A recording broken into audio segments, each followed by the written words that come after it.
ఎందుకమ్మా నాతో ఇలా చెప్పించావు? లేకపోతే ఆ రామ్గడు నన్ను వదిలేసాక ఎదిగిపోతాడా?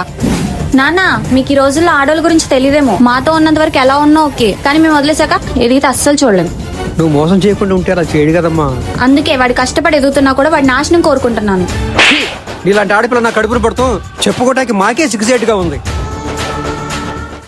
సిరిని నేను చంపడం ఏంట్రా? నాకు కూడా అదే అర్థం కావట్లేదురా. రేయ్, రే భాస్కర్ గడ్రా, నేను ఇంకా పోలీసులు అరెస్ట్ చేయలేదా? నన్ను అరెస్ట్ చేయడం ఏంటి? సిరిని చంపేసావు కదరా, నీకు దక్కకుండా నాకు దక్కకుండా దూరం చేసావు కదరా. రే నేను చంపలేదురా, అసలు నిజంగా నాకేం జరిగిందో కూడా తెలియదురా. రే నిన్ను వదలరా పోలీసులు, నిన్ను వదలరు. నువ్వేంట్రా ఏం మాట్లాడలేదు? అంటే నువ్వు కూడా నేనే చంపాను అనుకుంటున్నావా? ఫ్రెండ్షిప్ కి ప్రాణం ఇచ్చిన నువ్వు ప్రాణంగా ప్రేమించిన అమ్మాయిని చంపావంటే అసలు నమ్మనురా. 10 ఏళ్ళ ఫ్రెండ్షిప్ రా మంది, నిన్ను కాకపోతే ఇంకెవరిని నమ్ముతాను?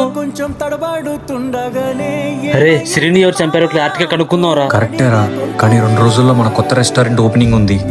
ఈ టైంలో పైగా నువ్వు చూపించిన ప్రాఫిట్ కి ఆ రెస్టారెంట్ రోడ్ సేల్ ఇస్తున్నాడు రా. చాలా జాగ్రత్తగా హ్యాండిల్ చేద్దాం రా. ఎలా ఇచ్చా పర్ఫార్మెన్స్? అద్దర కొట్టేసావు.